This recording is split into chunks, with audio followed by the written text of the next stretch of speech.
Boy Tapang, dahil natalo ka, kaya naman dalawa. Napagkwentuhan natin sa ating mga nakaraan na vlog ang pag-amin ni Kabungot at Kakaldag patungkol sa tunay na dahilan kung bakit kailangan na nilang putulin ang kanilang love team at pagpapakilig sa kanilang mga manunood. Yung hindi pa nakapanood ay i-click lang ang link na ito. Ganito rin ang nangyari sa isang sikat na vlogger na taga Cebu. Matapos siyang umasa at magbakasakali na mahuhulog ang loob sa kanya ng babae, ay kanyang napagtanto na wala talaga siyang pag-asa dito.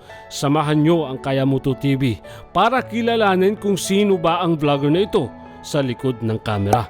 Siya ay walang iba kundi si Boy Tapang.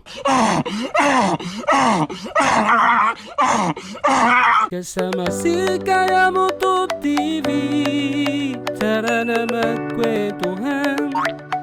Bago natin umpisahan ang kwentuhan, kung bago ka pa lang sa channel na ito, ay huwag kakalimutan mag-subscribe at pindutin ang notification bell para updated ka sa aming mga susunod na videos. Siya si Ronnie Suwan o kilala sa tawag na Boy Tapang.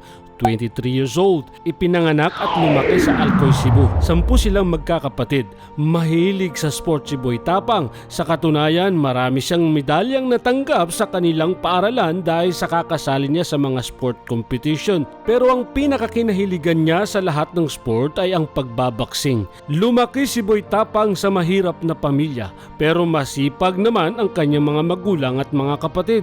Sa katunayan ay madalas maiwan si Boy Tapang bilang tagabantay ng bahay habang ang kanyang mga magulang at mga kapatid ay nagtitinda ng mais o mani sa probinsya ng Cebu, Dalaget. Pangarap ni Boy Tapang na maging professional boxer, pero hindi na niya pwedeng maisakatuparan ito sa kadahilan ng nabalian nito ng buto sa kamay.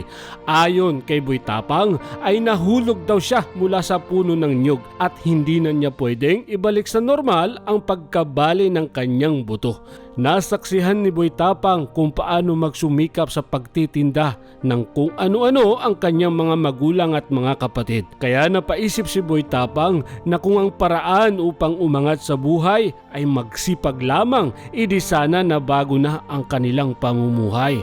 Dahil dito, nag-isip si Boy Tapang ng ibang paraan. Sa halip na sundan niya ang yapak ng kanyang pamilya, ay sinundan niya ang mga makabagong pamamaraan at ito ay pasukin ang larangan ng social media. Ang kanyang layunin ay iahon sa kahirapan ng kanyang pamilya.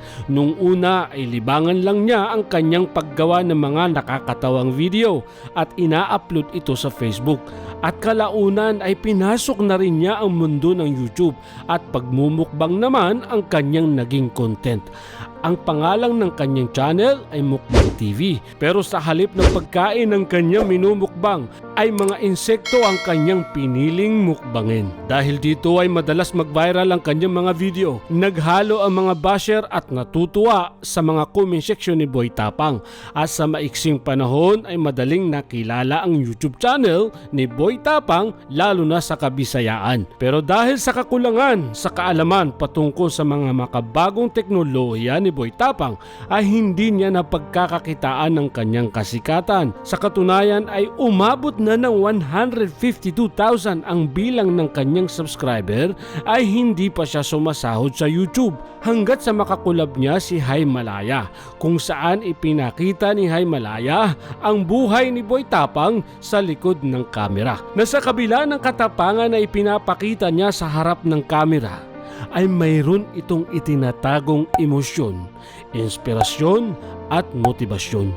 Emosyon dahil nasasaktan din siya sa mga pangungutya ng kanyang mga basher. Inspirasyon dahil gusto niyang patunayan na kahit nakakadiri ang kanyang mga ginagawa ay wala naman siyang inaapakang tao. Motibasyon dahil sa kagustuhan maiahon sa kahirapan ng kanyang pamilya na kahit alam niyang nanganganib ang kanyang kalusugan ay hindi pa rin ito naging hadlang upang abutin niya ang kanyang pangarap para sa kanyang pamilya. At kahit ang ibig sabihin nito ay isakripisyo niya ang kanyang sariling kaligayahan, sa katunayan ay nagkaroon siya ng kasintahan at iniwan siya nito simula nung kumain siya ng ipis sa kanyang video. Dahil sa kaalaman ni Himalaya patungkol sa YouTube, ay nagkaroon siya ng pagkakataon na magabayan si Boy Tapang upang mapagkakitaan niya ang kanyang mga video sa YouTube. Masyadong nag-focus si Boy Tapang sa kakagawa ng content at kaka-upload pero hindi niya alam kung paano pagkakakitaan ito. Sa pamamagitan ng gabay ni Himalaya ay paunti-unting nagkakaroon ng saysayang pinaggagawa ni Boy Tapang. Nakuha na niya ang kanyang pin at akala ng karamihan ay magkakasahod na siya. Pero may bago na namang problema dahil sa monetize na ang channel ni Boy Tapang at mahigpit na pinagbabawal ng YouTube ang mga content ni Boy Tapang. Ang pagkain ng mga insekto ni Boy Tapang sa kanyang mga content ay naging dahilan para ma-terminate ang kanyang channel. At ang masakit pa nito ay hindi pa niya nakukuha ang unang sahod niya sa YouTube na nagkakahalaga ng mahigit 300,000 pesos. Sa halip na sumuko ay lalo pang nagpursige si Boy Tapang upang makamit niya ang kanyang pangarap para sa kanyang pamilya. Sa tulong ng mga taong nagmamalasakit sa kanya ay nakuha rin niya kalaunan ang unang sahod niya sa YouTube at ibinili niya ng mga gamit sa pagbablog upang mabigyan ng magagandang content ang kanyang mga manunood. Hanggat sa gumawa ng panibagong YouTube channel si Boy Tapang at sunod-sunod na oportunidad ang dumating kay Boy Tapang kagaya ng mga sponsor na ini-endorse niya sa kanyang mga vlog. Ganun din ang mga sponsor mula sa kanyang mga masugid na manunood. Nagkaroon din siya ng pagkakataon na mapasali sa Battle of YouTuber, ang suntukan ng mga sikat. At sa katunayan ay kailan lang siya nakipaglaban ulit sa isang batikan na vlogger at boxer din na si Boy Ungas. Si Boy Ungas ang boxer na nakasabay ni Japper Sniper nung pauwi siya ng Mindanao. Si Boy Ungas. Si Boy Bagsik na una. Si Boy Bagsik ko. Boy Tapang, dahil natalo ka. Ayaw naman dalawa. Sunod. Ayaw naman dalawa. Sunod. Pero takbuhan, hindi suntukan. Dahil sa pagkakataon na makakulab ni Boy Tapang ang ibang sikat na mga vlogger kagaya ni Makagago, ay paunti-unting dumarami ang mga taong nakakakilala sa kanya at dumarami din ang bilang ng kanyang subscriber. Kaya naman, bilang biyaya sa kanyang mga sakripisyo at kasipagan ay naipagawa niya ang kanyang bahay. Nakabili din ito ng kanyang pangarap na motor at natupad na rin niya ang kanyang pangarap na makabili ng sariling lupain na 900 square meter ang laki at sasakyan na balak niyang gamitin sa kanyang negosyo ng pag-aalaga ng hayop. Natupad na rin ang kanyang pangarap na makatulong sa kanyang pamilya na kahit papano ay hindi na inaalala ng kanyang mga magulang ang gastusin sa pang-araw-araw. Ginagabayan din niya ang iba sa kanyang mga kapatid sa pagbablog. Ganun din ang kanyang mga kaibigan na matagal na niyang nakakasama kahit na noong nag-uumpisa siya mag-vlog. Naaambunan din ang kanyang mga kapitbahay sa mga biyayang natatanggap ni Boy Tapang. Kaya naman laking pasasalamat ni Boy Tapang sa kanyang mga manunood pati ang mga taong nakapaligid sa kanya. Sa pamamagitan kasi ni Boy Tapang ay paunti-unti rin nagbabago ang uri ng kanilang pamumuhay. Kung hindi dahil sa mga taong tumatangkilik sa kanyang mga video ay hindi magkakaroon ng pagkakataon si Boy Tapang na makatulong din sa mga taong nangangailangan. Bagamat halos abot kamay na ni Boy Tapang ang kanyang pangarap ay may hindi pa natutupad sa kanyang mga ipinapanalangin. Ito ang magkaroon ng katuwang na nagtataglay ng kagandahan at kaputian hanggat sa makita niya sa Facebook ang isang Filipino-American na taga Cebu na si LJ Satterfield. Hanggat sa nag-message si Boy Tapang at simula noon ay nagkaroon sila ng komunikasyon. Hanggat sa noong January 5, 2023 ay nag-post si Boy Tapang ng video na pinamagatang Jowa Reveal. Dito ipinakilala ni Boy Tapang na si LJ Satterfield bilang kanyang kasintahan. Maraming natuwa sa nakapanood ng video, lalo na ang mga kalalakihan nangangarap na magkaroon ng jowa na kasing ganda ni LJ. Sa pamamagitan ng tagumpay ni Boy Tapang ay nabuhayan sila ng loob at napagtanto nila na hindi pala imposible magkaroon ng katuparan ang mga bagay na kanilang pinapangarap. Kaya naman ang bilis nag-viral ang kanilang video at naging matunog ang kanilang mga pangalan sa social media.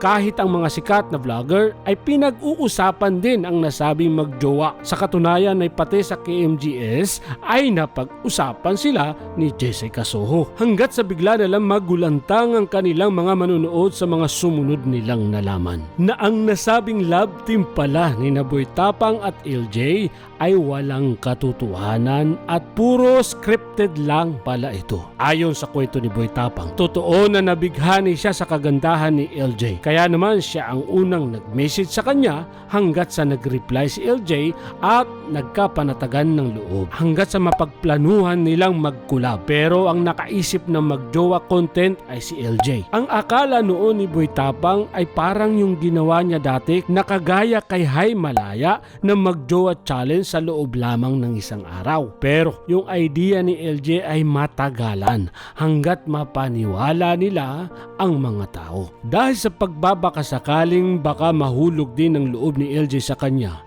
ay pumayag din si Boy Tapang.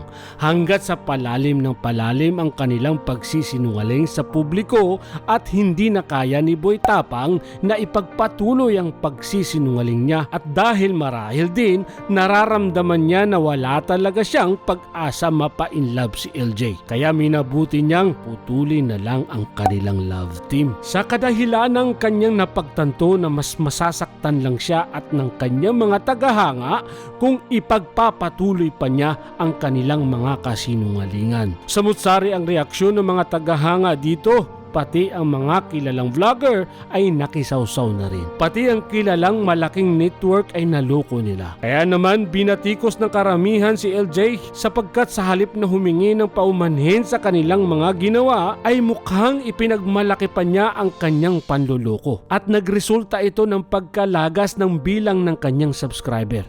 Mula sa mahigit 200,000 subscriber ay kasalukuyang 177,000 na lang ngayon. May mga nagsasabing si LJ ang may kasalanan. Mayroon din namang nagsasabi na si Boy Tapang ang may kasalanan. Pero ang opinyon ng inyong lingkod ay pareho silang may kasalanan dahil pareho nilang pinlano ang lahat. Pero ang tanong ay kung sino ang unang nakonsensya at gustong itigil ang pagsisinungaling na ito. Hindi ba si Boy Tapang? Lahat ng tao ay nagkakamali. Pero dapat marunong kang tumigil pag sumusobra na. Kahit na ba sabihin mong for the views or for the content lang, pagsisinungaling pa rin yun. Mali ang lokohin ni Boy Tapang at LJ ang kanilang mga manunood. Pero ang pangangatwiran ni LJ matapos manloko ay ibang level ang kakapalan ng muka. Matapos mong lokohin ang ilang milyon na manunood, ni hindi ka man lang nagpakita ni katiting na pagsisisi. Sa bagkus ginawa mo pa itong katatawanan. Hindi lang si Boy Tapang at mga taga-suporta ni Boy Tapang ang pinag-uusapan dito, kundi pati lahat ng pinaunlakan mo ng interview at mga tagapanood nila kagaya ng programa ni Jessica Soho ay niloko mo. Dapat magpakita ka man lang ng konting delikadesa. Aminin mong mali ka at magsorry ka. Hindi kay Boy Tapang, kundi sa mga taong niloko mo. Paalala ko lang sa'yo, Ma'am LJ, 35 years old ka na. Kaya kung mayroong nagmamahal sa'yo ng totoo ay huwag mong pakawalan. Huwag mong ipagpalit sa material na bagay ang magkaroon ng katuwang na mamahalin at poprotektahan ka. Hindi ka perpekto. Kaya huwag ka ring maghanap ng perpektong tao. Dapat sa edad mong yan ay gumagarahe ka na. Hindi yan yung oras para mag-experiment sa buhay. Kalimutan mo na ang pangarap mo maging artista. Sa bagkus, maging manager ka na lang ng mga influencer para magamit mo ang iyong talent sa paggawa ng mga issue sa mga magiging client mo. Para kay Boy Tapang naman, may mga pangyayari sa buhay ng tao na akala mo ay masama sa'yo. Pero yun pala ang makakabuti sa'yo. Habang nagpaplano ka para sa iyong sarili, ay may plano din ng nag-iisang Panginoon para sa iyo. At ang kanyang plano ay ang makakabuti sa iyo. Hindi mo man maintindihan ngayon, pero paniguradong balang araw ay mapagtatanto mo na kung ano ang ipinagkaloob sa iyo ng Panginoon ay yun din ang makakabuti sa iyo. Sana na-inspired kayo sa video na ito at huwag kalimutang i-like at i-share para ma-inspire din yung iba. Maraming salamat sa mga nag-subscribe at yung hindi pa nakakapag-subscribe, mag-subscribe na kayo at pindutin ang notification bell para lagi kayong updated sa aming mga panibagong videos. Dahil pupunuin natin ang channel na ito ng inspirasyon at motibasyon. Mapagpalang araw sa inyong lahat. Kasama si Kaya Mo To TV, tara na